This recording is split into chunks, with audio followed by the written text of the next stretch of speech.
Bournemouth, top of the Championship, match preview, match day 12. Bristol City versus AFC Bournemouth on Saturday, 3 p.m. kickoff, Ashton Gate. We'll take a look at this fixture in more detail. We'll also get an opposition view from the Exiled Robin, and we'll take a look potentially at Scott Parker's predicted 11. If you're new to the channel, please subscribe. Also smash the like button at some point in the video and let us know your pre-match thoughts in the comments. Here we go, match preview.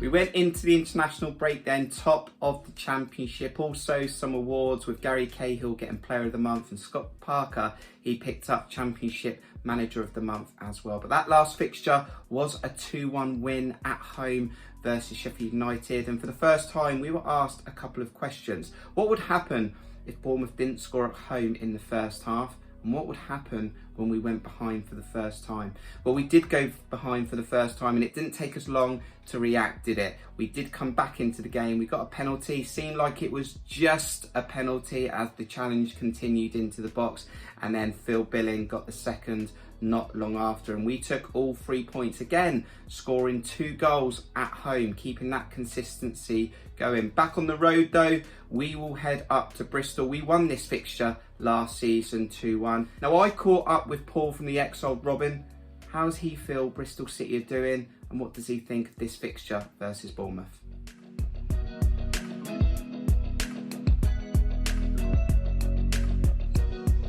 And welcome to our latest opposition view. This is with Paul from the Exiled Robin. How you doing? Yeah, good. Thanks, Kirk. How are you? Not too bad. You've been on the channel before, Paul. Just remind our viewers, you support Bristol City, and maybe you do some stuff on Twitter as well. Yeah, I do. Yeah, lifelong fan. Born and raised in Somerset. I live in Wales now, hence the Exiled bit of my name. But still get across for as many games as we can, and slowly getting the kids involved as well. Okay, so let's get on with this match preview then. Let's look at Bristol City, currently 9th, 16 points, goal difference +1. You've got 4 wins, all on the road, Paul, 4 draws, all at home, losses 3, 1 loss at home, 2 away. Is this down to a style of play? I mean, no wins at home, all on the road. I think it's partly style. I think it's partly becoming a bit of a mental block. It's sort of, it's been 13 or 14 games now, stretching back to February since we won at home. So, Nigel Pearson, I don't think he's actually won a home game for us yet. So it's partly style. We do have a style of play that suits a bit counter-attacking football. I think our best home performance of the season was actually home to Fulham, which kind of meant you could play it a little bit like an away game and play on the, play defensively and play in the counter-attack.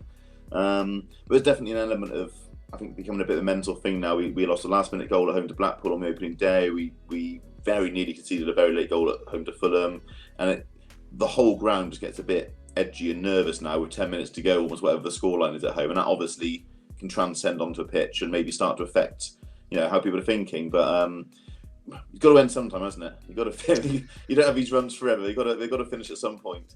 Well, I was going to come to that at the end. We will get a score prediction for you, but let's continue. Your last fixture was Peterborough. That was a 3-2 win. I think you scored late on, 84th minute. Great scenes from what I saw in the highlights from the away fans, and a great victory for you to take into the international break. Yeah, definitely. I think we'd had a really disappointing performance at Millwall on the midweek before that on a Wednesday night. So, going into that game with the international break, you always want to finish on a high.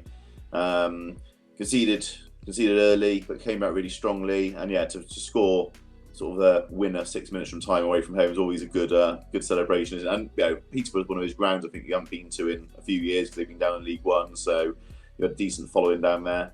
And it's really positive. And again, not really surprising, as you said, based on our away form, we do seem to be performing better and scoring more goals, and all the stats are stacking up better performances away from home right now.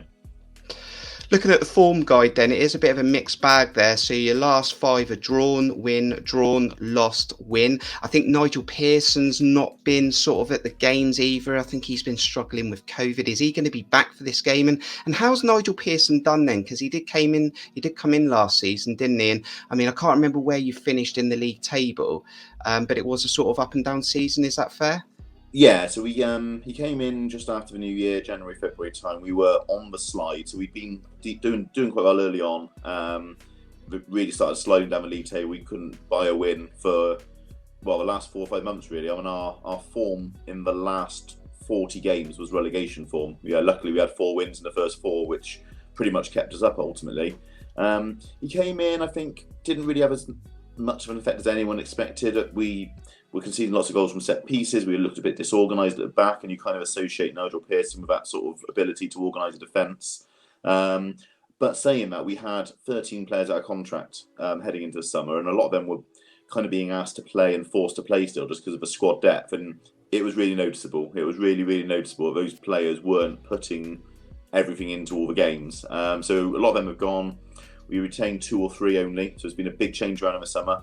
He's brought in Matty James in particular, an ex-Leicester player from his past, and Andy King as well. We've got a couple of extra signings gone into the defence, and he seems to be building something. It's not spectacular. It's not, we're not charging up the league, but he's building something. There seems to be a bit more of a team spirit there, certainly a togetherness that wasn't present last season, and he just seems to be getting something. We probably are. We are a fairly mid-table team. I think we're probably just about too good to go down. We're probably not quite good enough to really be involved in the sort of top end.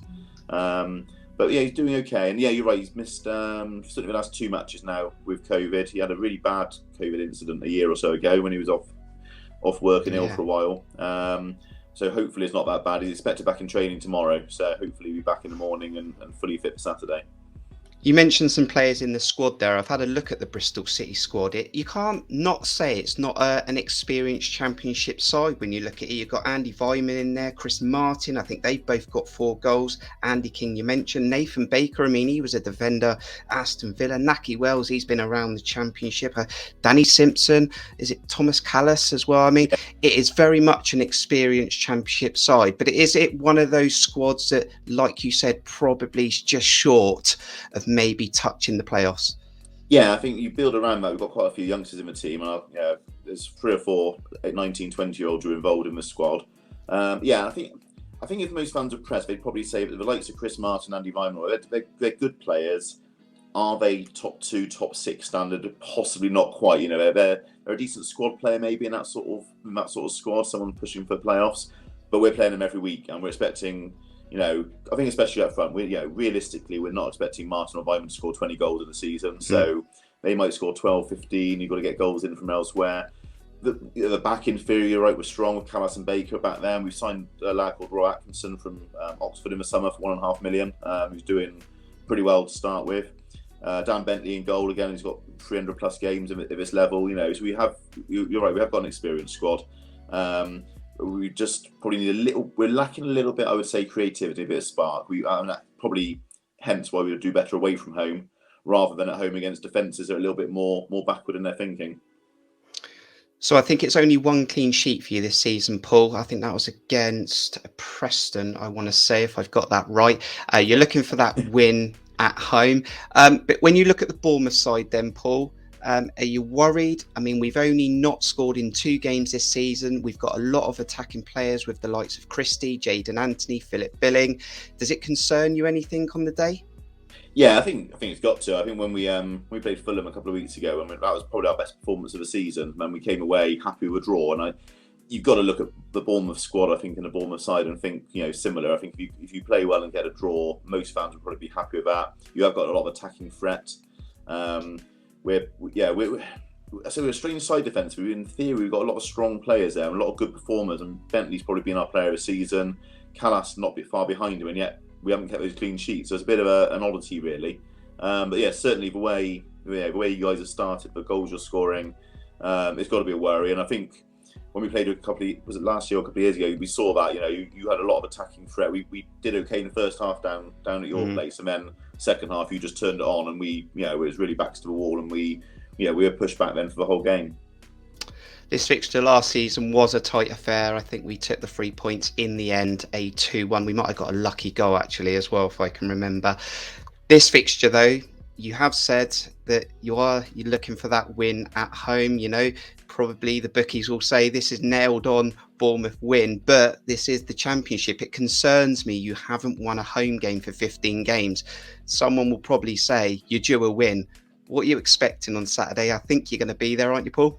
Yeah, I am. Yeah, heading over. I think, as I said, we've got to be looking at games like this at the level we are of the squad and thinking, a draw's not a bad result. But you never know. You say we do look quite tough to beat. Even the games we've lost in, it's been the odd goal. We haven't been taken apart, and you'd expect a tightish game again. I think on Saturday from our point of view. I think given the benchmark of Fulham, I'd probably say a 1-1 draw is probably the most likely bet in my eyes. Brilliant. Fantastic. Paul, thanks for coming on this match preview as our opposition view. No problem. Thanks, Gert. And the details for Paul will be in the description. Make sure you check out the Exiled Robin on Twitter.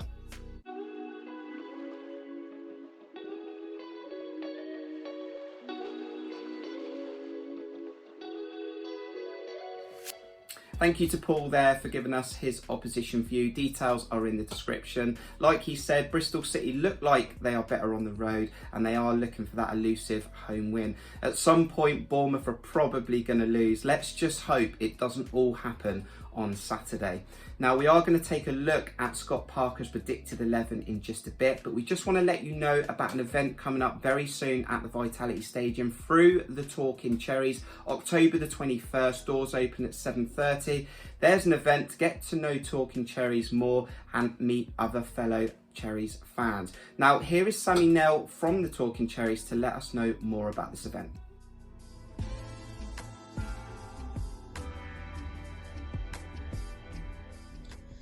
Hi, so just wanted to give you a little bit more information about the Talking Cherries event that we've managed to get organised for at the stadium. So at Dean Court, Vitality Stadium on the 21st of October at 7:30 for an 8 o'clock start, we're just holding a Get to Know the Talking Cherries evening. So we will actually be having a question and answer session with Frano himself, hosted by Mark McAdams, as long as his work schedule suits, followed by a little informal quiz, and then we're just going to have a bit of a get together, a bit of a mingle, have a chat, get to know some of the Talking Cherries, and just get to know some of your fellow fans that might be there too. So it'll be great to see as many of you as possible. I have had a few people ask me if it's open for them to come to, and yeah, the answer is it's open to anyone. Anyone can come along, come and meet us, come and meet some fellow fans, come and listen to Frano, and just have a nice sociable evening. So hopefully we'll see as many of you there as we can on Thursday, 21st of October, 7:30.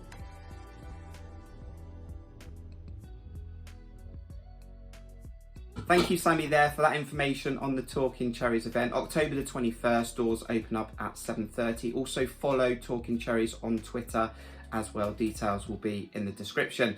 Who will play then against Bristol City? Who will be in that starting 11? Who will Scott Parker pick?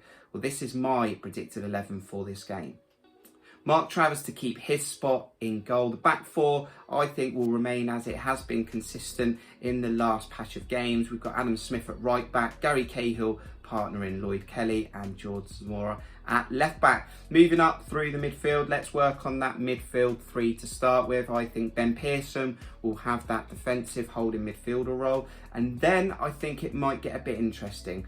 Phil Billing, he'll be okay, he'll keep his spot, he's in great form. And then I think Lerma might be rested with the international break and the travel. But who does Scott Parker play? Does he go with Gavin Kilkenny for an extra double pivot? Or does Marcondes get a run out? Remember, Marcondes hasn't had a lot of game time recently. I'm going to go with Marcondes. I think we can really get on the front foot here. We can attack that insecurity that Bristol City have at home. And hey, let's give Emmy a game, shall we? So let's go Pearson, Billing and Marcondes. Front three then, Ryan Christie. Brilliant performance at Sheffield United. Excellent work rate. Has that little talent in him that can open up a door. He'll start on the right for me. Jayden Anthony on the left. Keep that partnership with John Zamora. And then obviously the GOAT, Dom Solanke, to play up top. Who do you think will start? And who would you put indifferent if you disagree with my predicted 11? We won both of these games last season, away and home. 2-1 away, 1-0 at home. Picked up 6 points against Bristol City. And do you know what? I think we're going to continue the good form we are in, and we'll pick up 3 points at Ashton Gate this Saturday as well. I'm going for another 2-win, just like last season. Maybe Dom gets another goal. And if Marcondes starts, maybe Marcondes gets a goal and shows his worth in this game. Please make sure you subscribe to the channel if you're new. Really appreciate you checking out this preview. Let us know your thoughts in the comments. Let us know your score predictions. Also smash the like. This is your match preview of Bristol City. If you go into the game, safe travels. Hopefully meet some of you there. Come on the Cherries. Let's stay top of the championship. Until the next video, we'll see you soon. Up the Cherries.